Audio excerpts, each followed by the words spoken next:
Today I'm going to show you how I take my Large Daisy Dresden table topper. Hi everyone. I wanted to give you the choice of watching a shorter version on how to create the Daisy Dresden Christmas tree skirt. In the original video, which is a little over an hour long, I show you how to make two different Christmas tree skirts. The most popular one doesn't need as long of a video, so I have edited this one to show you how to make this Dresden Christmas tree skirt from beginning to end. If you want the full version, the one that shows you how to do binding and long arm quilting on it, I will leave a link to that video, that original video, below at the end of this tutorial, and then there will probably be a link up here or over here somewhere. I'm not sure where it goes. I appreciate you for watching. Now let's get back to that video. And turn it into a Christmas tree skirt. Here we go.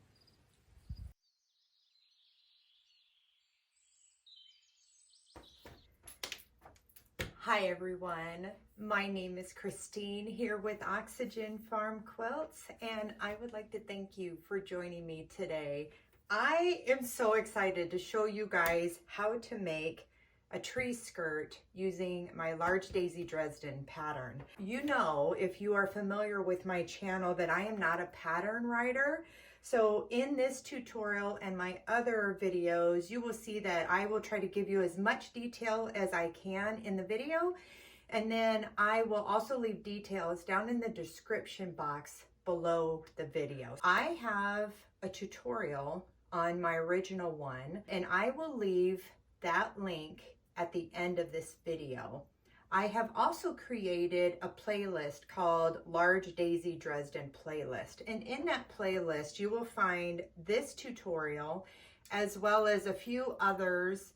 The main ones that you will probably be interested in are the ones where I show you how to create your own template and then how to cut your Dresden without a template. You will need to have a Dresden ruler. Now this is an 18-degree Dresden ruler. There are other degrees of rulers out there, so this is for an 18-degree ruler. So if you have one that looks like this is what this will work on. So I'm gonna go ahead and get these fabrics ironed up, and then we'll come back and start cutting. For this tree skirt, my fabrics are with the fabric, and I have chosen 10 of them, and I'm going to cut 2 of each to get 20 blades. For an 18-degree Dresden plate, in order to make a full circle, you will want to have 20 blades. So if the full circle is 360 degrees, and if you divide that by what degree ruler you have, so 360 degrees divided by 18 degrees, you will get 20. So if your template is a different degree, you would just take whatever that degree is and divide it with 360, and that will let you know how many blades you will get if you don't have instructions on your ruler already. So I am going to cut my fabric. It's folded in half. I'm going to make them 21 inches. So I'm just going to cut these 2 ends off.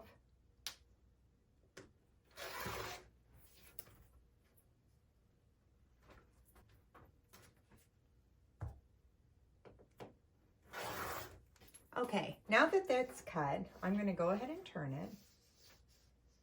I'm going to go ahead and line it up with the lines on my mat.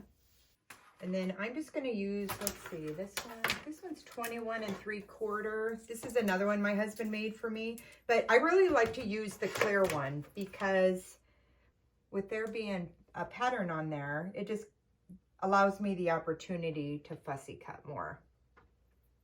So I'm just lining it up with the bottom there, and then I am scooching over to make sure that I'm not getting cut off here, but yet I'm lining up there. Okay, I'm going to cut both sides.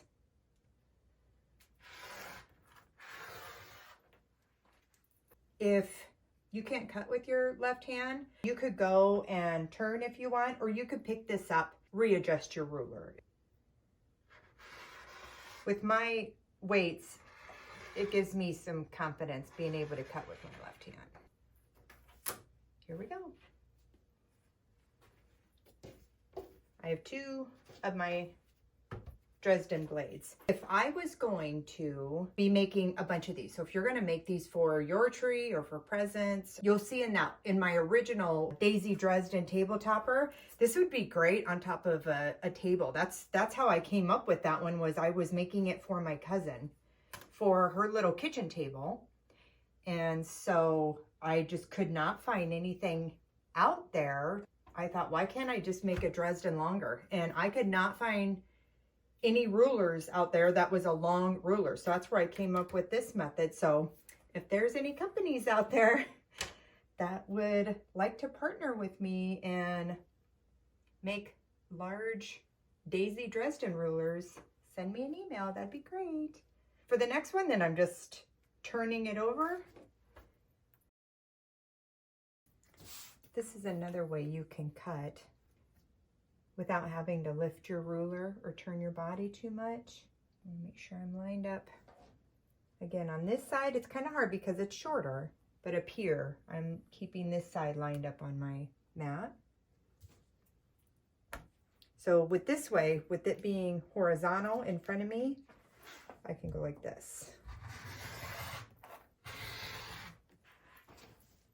That side, and then go like this.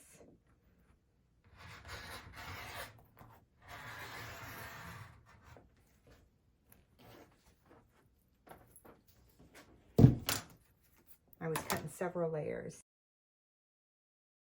Okay, now I will take my blade and I am going to fold it in half.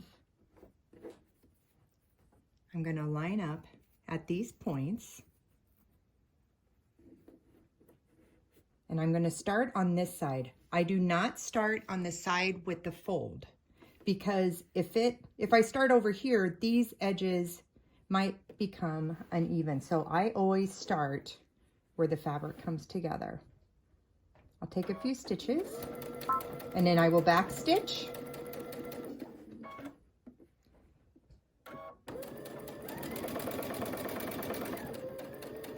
And then I will back stitch on this side.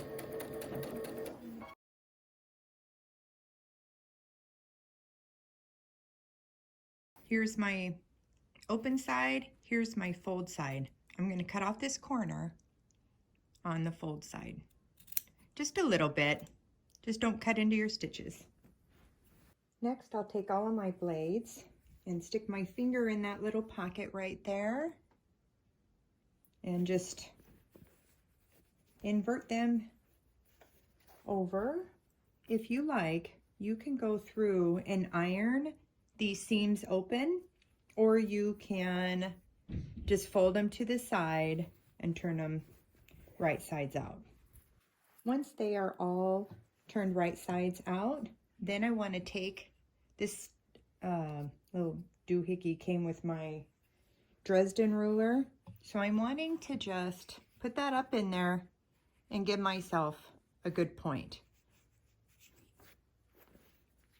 You can use a chopstick. There's all kinds of tools out there for getting your good points. Next, I want to make a crease in my blade. So I am lining up my sides over here. And then I'm going to take my iron, just right about there is fine. With that crease, that's going to give you your center line. And so with your center line, you will take your stitching line here and line that up with that center line. Once you have that, then you know that your points are going to be even. Alrighty, I finally have my layout, which took me a little bit longer than expected because I was thinking I was going to do white, red, white, green, white, red. But it didn't work out right because some of these, like this fabric here, kind of reads white, it kind of reads red and green. So I have taken a picture of it with my phone, and that is what I will use for putting everything back together. When I pin, I do not pin for lining up. I don't worry about lining up here. I'm just pinning for an indicator of that is the side I am going to sew on. So here are two, and I know it's going like that. That's where my pin was. So I'm just gonna right sides together. And then I am lining up this corner right here. That is where I'm going to start sewing. And I always start on this side of my blade, never down here, always up here.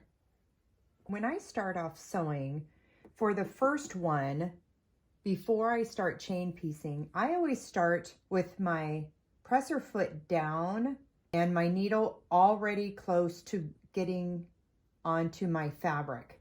So when my needle first goes down, it's going to hit the fabric. I'll take a few stitches forward and then I am going to back stitch. After I have a few stitches, I am just lining this up, and you'll see I have painter's tape on my table. The edge of the green is lined up with my 1/4 inch foot, and the edge of the blue is lined up with my needle. So once I'm good this way, line it up with the edge of the green here. Make sure I'm lined back up again. I do back stitch at the bottom. When you are dealing with Dresden blades, you are dealing with your fabric being cut on the bias. That means it's not being cut on the straight of grain, you're going at an angle. So it's going to make it a bit more stretchy. So what I like to do, ironing to make my fabric nice and warm, and it makes it more floppy. So then I am opening it partway open, and then I'm using my fingers and I'm feeling for that seam, and I am just pressing it with my fingers to get that nice and open. And then I'm holding, I put my iron down, and then I just kind of wiggle my iron, I guess you could say. I'm using my fingers here to make sure that I don't have any pleats or puckers in there, and make sure that that seam is completely open. Now I will take these sets of 2 and sew them into sets of 4. My photo of my layout is on my phone. I did put a pin in just one of them to show that this was where I started. So I'm going to go ahead and sew my sets of 4 together. So I have my 5 sets of 4 sewn together, and I am going back to this one that I put the pin in. That is going to be where I'm going to have my opening for going around the trunk of the tree. I will just go ahead and finish sewing all of these together, but not sewing this one together.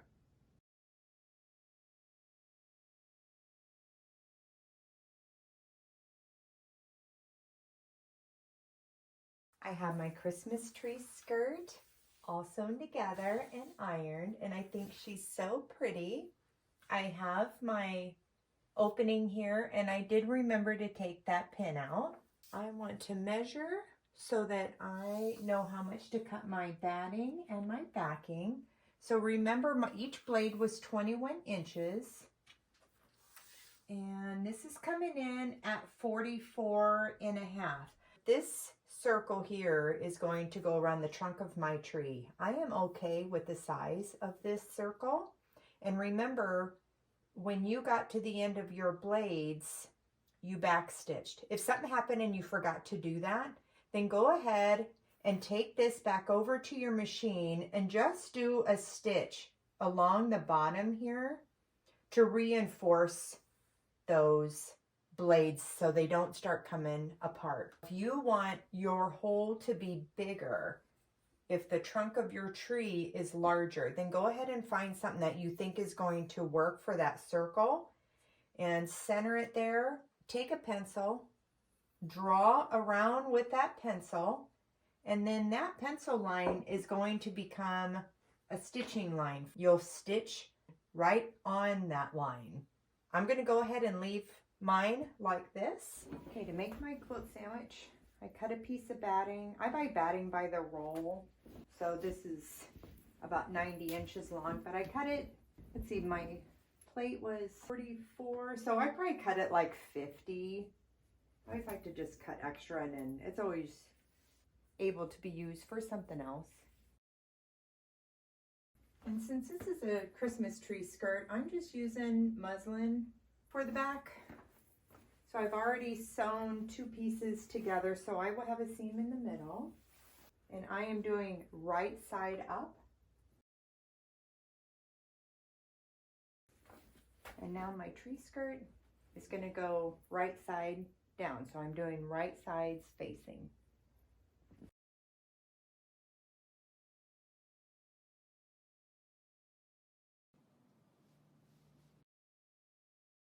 Where my opening is, I want there to be this gap here. Where my edges of my blades meet in the middle, they aren't completely even. So I'm just using something small like what this opening is. I want to have a good circle to go around.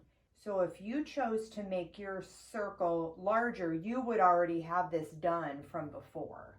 So I'm just using this as a guide right now, and then you'll see what I'm talking about here in just a moment. That's good. Now on the pin. I'm going to put a couple pins here where I'm going to leave the opening for turning.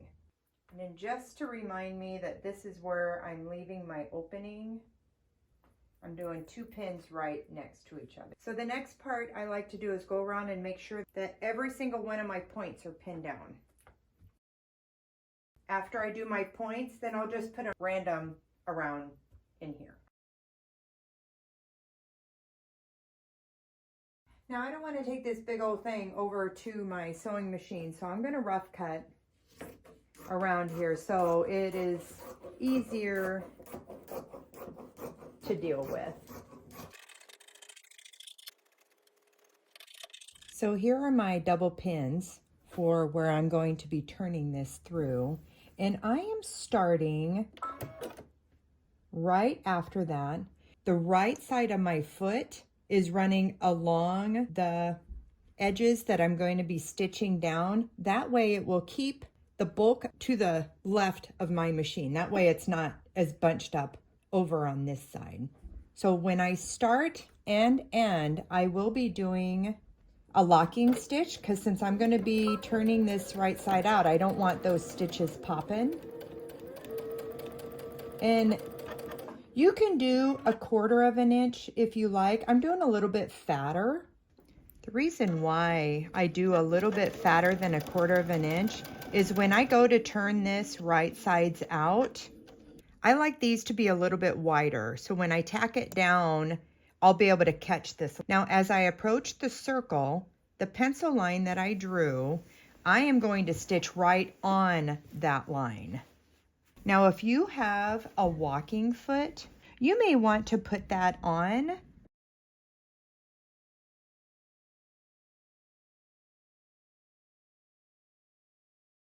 As you reach the tip of your Dresden blade, there is a seam going along here. That is where you will have your needle stop.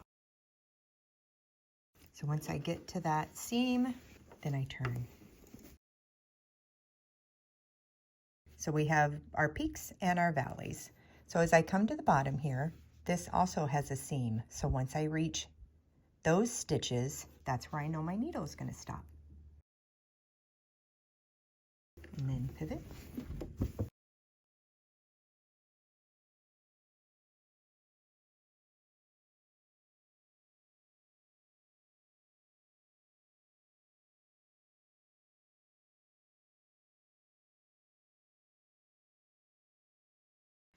Remember to backstitch when you get to where your opening is. I want to trim off all the excess fabric before I turn it.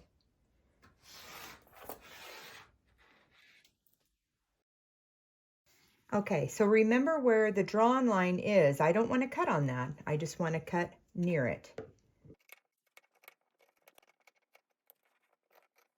Okay, so here's where my opening is. What I like to do whenever I turn anything is wherever my opening is I like to leave excess fabric for turning under. So I'm not going to go along my fabric line. I'm going to come out.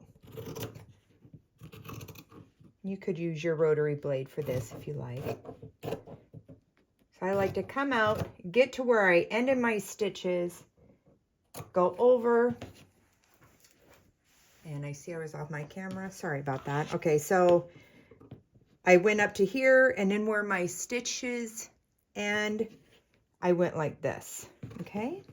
And then so now I'm gonna go up and I'm gonna go around. Now before I keep going, let me show you something else. So when I am turning, I don't want the bulk of the batting. I just want this extra fabric for turning under so that when I do my top stitching, it helps kind of hold the batting in. I'm going to go ahead and cut off the batting because I don't want the bulk of the batting. Now make sure you don't cut into your fabric. So this just helps eliminate some bulk there. Okay, so as you're going up here,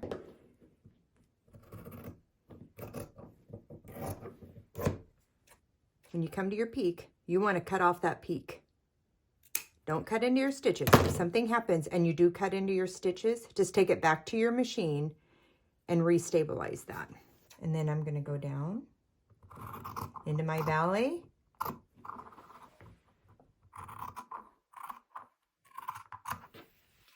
In my valleys, I also want to do a cut there as well. Okay, if you could do a single cut, or if you want to do a little V, you can do that to get some of that extra bulk out of there. Again, if something happens and you cut into your stitches, just take it back to your machine to stabilize it. Now, sometimes what I'll do is I will use my rotary blade and just cut across, cut down. You know, whatever you want to do, whatever works best for you. Most of the time I find that I go and I do this part all the way around, and then I'll go and cut all my peaks off and then cut all my valleys.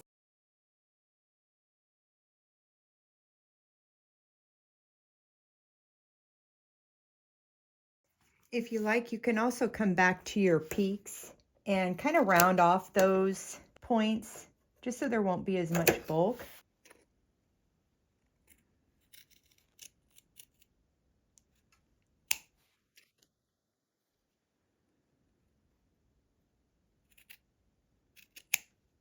So I'm just cutting down to that stitch line, and it can be pretty bulky, so it's nice to get that out of there.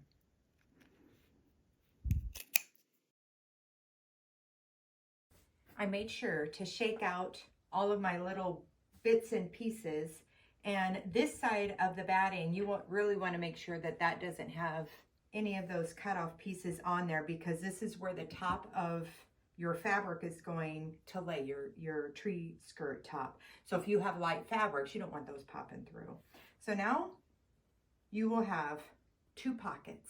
So you want to make sure to go inside this one between your tree skirt top and the backing and start pulling through.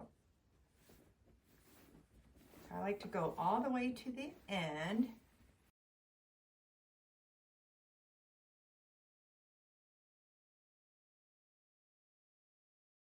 And once I got a majority of it through, then I'll go through with just my hand and I'll grab a point and just push it through with my hand first.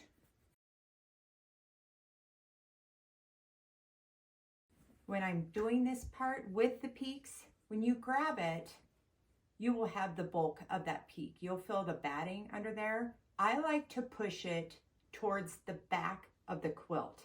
That way it's not sitting on the tree skirt top. And it really doesn't matter, but it's just something that I do that I found is helpful when you go around to do the top stitching.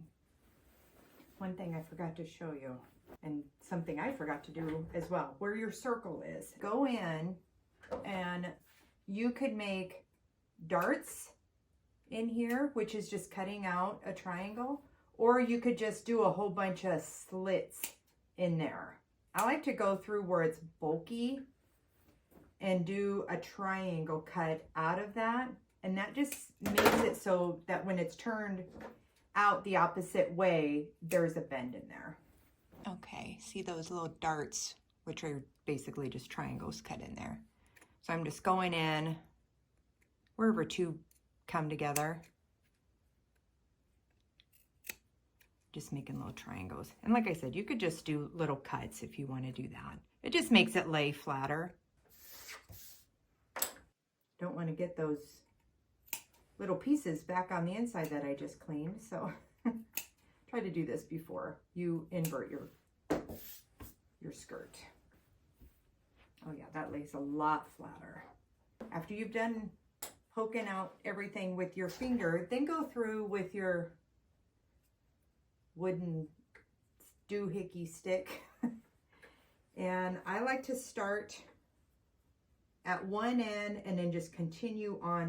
I run it along the edges like that to help smooth that out. And then I have my hand in here and I have my stick right here. And what I'm doing, I'm laying it flat and I'm going like this to help really open that seam up. And then I will do that around each valley and each peak.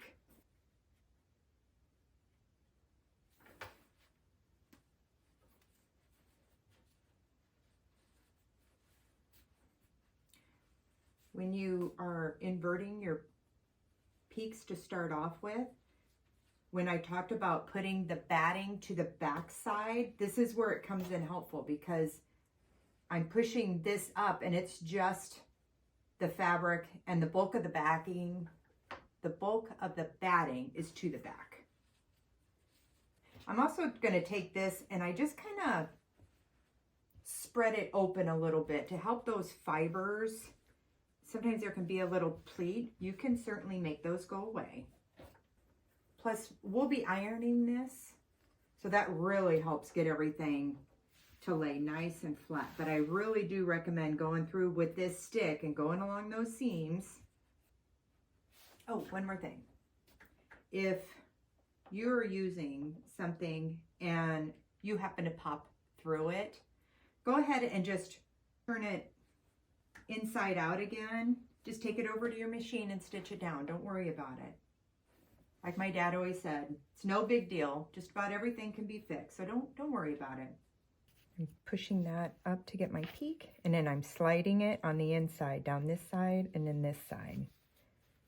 Just kind of helps open that fabric up.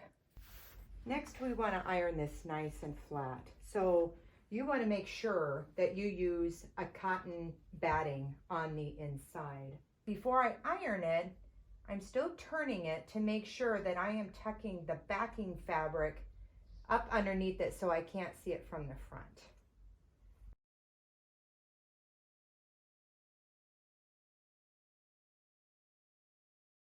It's really important to make sure you iron the back of your tree skirt because when you invert this inside out, it stretches those fibers. And when you go to quilt this, you don't want a bunch of pleats and puckers on the underside either. If it happens, no big deal, but this does really help make it so that you don't. Okay, so we have the top part of the blade, and then we have that extra that we left bigger than the rest. And then we trimmed off the batting. So what I like to do is, remember this was going straight out, right? So what I do is I fold that over, I lift up my top, and I'm folding that over. So it's holding in the batting, and then I'm lining it up with the edge here. So I'm just filling that with my fingers, lifting that. And I'm going to come through and iron it just so it helps hold it in place for the moment. Gives me a good crease. If you pull on this side just a little bit, it makes it nice and taut. And then we can adjust it as we go. So next what we want to do is tuck this under. I like to make sure that my back isn't showing on the front. And my iron help hold it down. Okay, I'm just going to keep fiddling with this until it gets to a point where I'm okay with it. I have these clips to hold it closed and also to remind me that this is where the opening is. Alrighty, our Christmas tree skirt is almost finished. Now there are loads of ways that you can quilt this. If you want, you can just go up one side, go around your edges to tack those down, come back down, go around to secure those, and be done. For quilting on my home sewing machine, here is my walking foot, and I have chosen that line there for my guide for going along the edge. I'm going to start on the side that my opening is on so I can get that closed and get these off of there. I'm going to start down here, go all the way up, over on the end of this blade, come down this same blade, and then I think it may come to a point. I won't know until I get going, but if there is a little bit of a gap there, when I get down here and I turn, I will either take a few either forward or back stitches to close this gap down here if there is one. And then I'll come on over here and then I'll continue on all the way around until I get to the other side. Before I get started quilting, I want to make sure I have a new full bobbin in so that I don't run out. I think that it may come to a point, so I am changing my mind. And I'm going to go ahead and just start on the side because I'm not sure how that bottom's going to be. Now, if you have made your hole larger, I can almost guarantee you're going to have a wider gap here. Just adjust accordingly if you choose to quilt yours like this. So I'm just lining up that line with the edge of my project here. Take a few stitches, lock those in, continue on.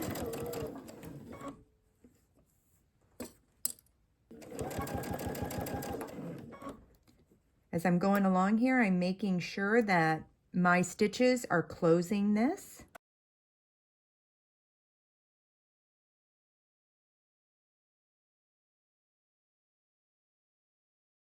Now I'm just eyeing where I need to stop. I'll turn. If it looks good, then I'll continue on. If I need to take another stitch forward, then I'll just go back. Try to find the center there.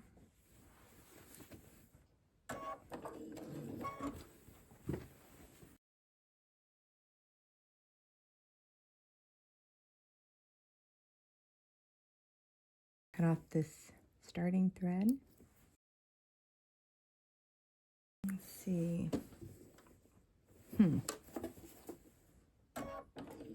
It almost comes to a point.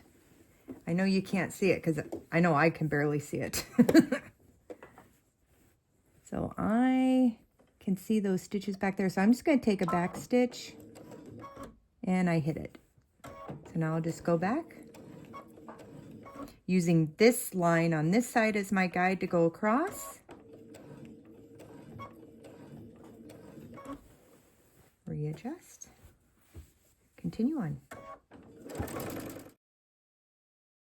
You'll notice as I'm quilting, I have my hands on both sides. I am smoothing out. I'm not pulling, but I am making sure that it feels taut.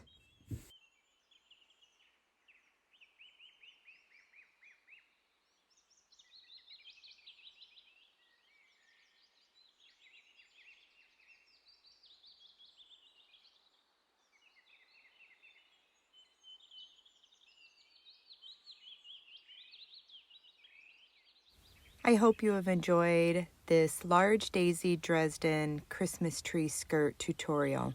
I will be sure to leave those links to the longer version at the end of this tutorial as well as in the description box below. Thanks for watching, everyone. Have a great day.